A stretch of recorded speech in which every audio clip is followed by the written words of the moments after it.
Hey everybody, this is Pedro. Welcome to Selena Infinity. And yes, I am talking about the new Selena album, Moonchild Mixes. And let's just say, I have lots to say.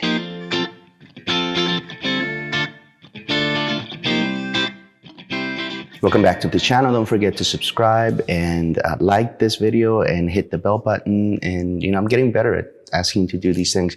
Now, I know nobody really cares about what I think about the Selena Moonchild Mixes, but here I am to tell you anyway. I did wait a little bit. I waited a few days because I wanted to, first of all, sink it in. I did think about making a video immediately as it came out because I did get to hear it immediately as it came out.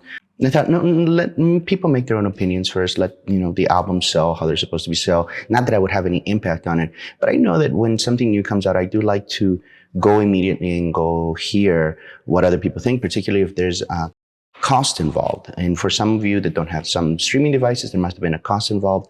I'm sure you made your own opinion by now. I'm sure most of you have heard it by now.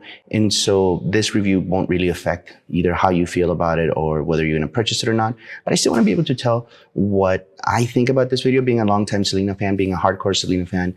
Let me say how I feel in one word. Underwhelmed. I think the entire album is underwhelming. The way that me and some of my Selena buddies have described it is that it kind of sounds like a Cumbia Kings album.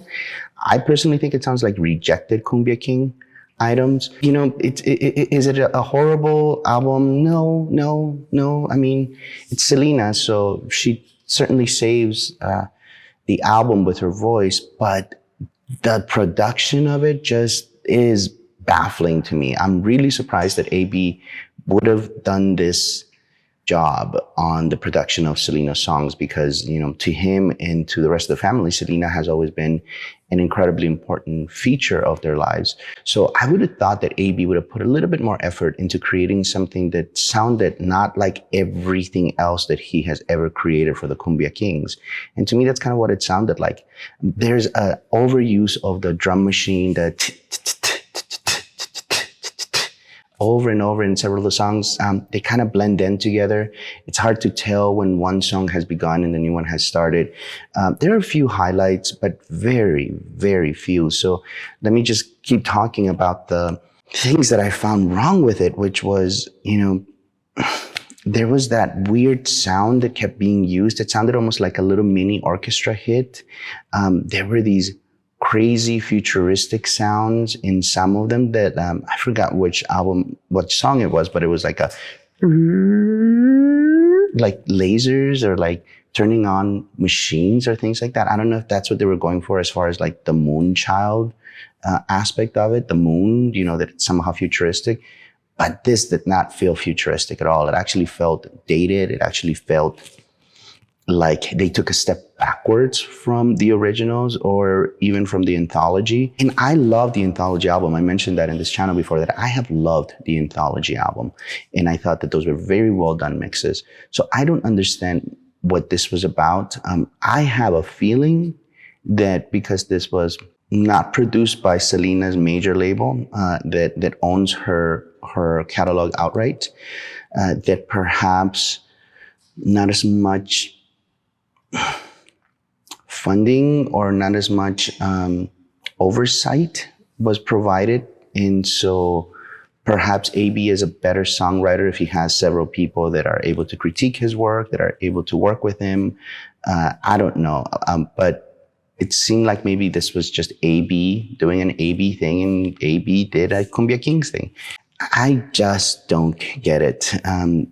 There were times when it sounded like the Dame Tu Amor, the slow version, it starts out and it's like, oh, this is nice. And then you sort of feel like, oh, when did it take a sharp turn into a Cumbia Kings land? There are songs that are, the pop version of Como Te Quiero Yo A Ti is not horrible, but it's also kind of cheesy sounding. Like it really cheapens Selena's quality sound, which was in that particular song, this really nice, tender, mood song rather than a bop. And that's trying to make it more into like, I don't know, just like cheesy pop. It kind of reminds me of like Ricky Martin 1990s Private Emotion or something like that. Like it doesn't feel fresh. It doesn't feel new. The only one that I would say, the only two songs that I'd say, moving on to the positives that I enjoyed was Salta la Ranita. Salta, salta, salta. That one. And, it felt nice. It felt appropriate, but it's because it's the song itself. It's kind of like a kid's song. It's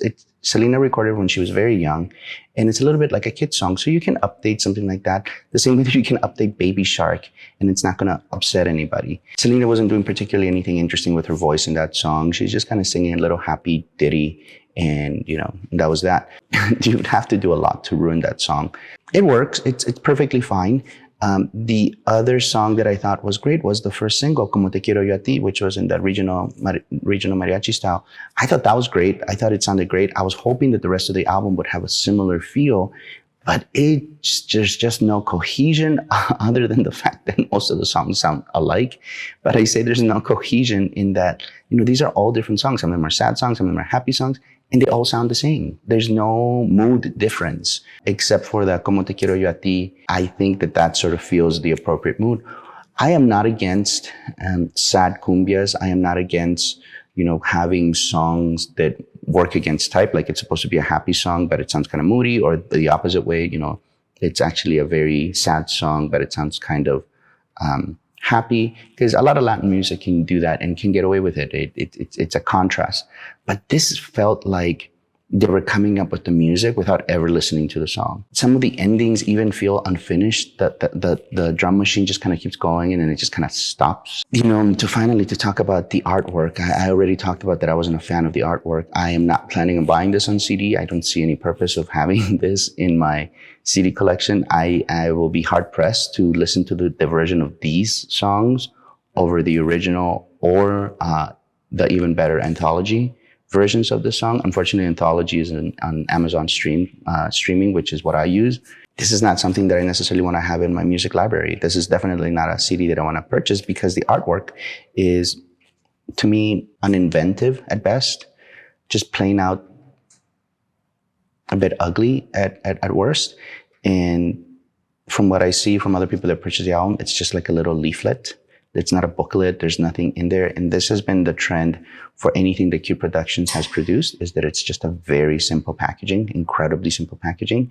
And I believe it's because they're not going out to professionals who would be able to create a booklet or do all these kinds of things. I think a lot of these things were done in-house, including, it sounds like, the production of these songs. I may be wrong.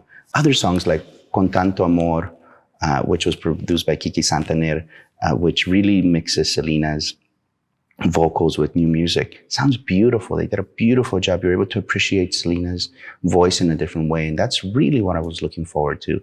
And so I don't look down on albums that reimagine the music within Selena, but I do not like when the music is actually worse than the original, or, it just doesn't bring anything to the time. Yeah, some of that music is dated, but it was of its time. These songs feel dated, and they just came out a few days ago. And then finally, one of the things that I wanted to address was the lowering of her voice. I really didn't like it. I really didn't think it needed it. I really didn't think that it added so much that, how the family has been talking about, that it makes her sound like she just stepped out of the recording studio. I don't think so. I think it makes her sound kind of sleepy. And so if you have heard the original ones, it's kind of hard for your ear to get adjusted to this new Selena sleepy sound. And I think that maybe for new people, it doesn't bother them as much, because maybe they hadn't heard Selena sing those songs and they can't tell that difference in her voice. But I don't know, you tell me, if you hadn't heard some of these songs, did it bother you? Did it not bother you? It's really sad, because there was a lot of marketing that looks like they went behind it. There were billboards in digital billboards in New York and Vegas and other places. And so there's a lot of people that are going to buy the song. And I'm hoping this is not their first introduction to Selena music, because that would be a shame if for some people they're listening to this thinking, oh, wow, there's a new Selena album, so it must be the best album, the one that came out the last. Don't, if you can only buy one Selena album, definitely this should not be it. If you're introducing people to Selena's music for the first time, this should not be it. The silver lining to all of this is that Selena is in the forefront of, a lot of news stories. NPR did a story, Billboard magazine, AARP did a story. Anytime that Selena's story gets brought up, I think it's a good idea. I think it keeps her legacy alive. And so in that respect, I think this album is successful because it achieved a great deal of buzz. Some of it wasn't particularly positive buzz, but Selena herself, what is talked about in many of these articles is how impressive of a vocalist she was to begin with, and how unfair it is that she is taken away. So I think that that's a positive for her legacy. I think that that's a good thing. And I do believe that her family in general tends to do the best that they can.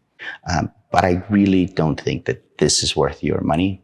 Give it a listen if you want to, but I wouldn't recommend that this is a product that you go out and purchase if you're not already planning to purchase, this, or if it's, if you're one of those people that just buys everything related to Selena, sure, go for it. But, I myself will be keeping my money in my pocket. All right. Thank you so much. That was it.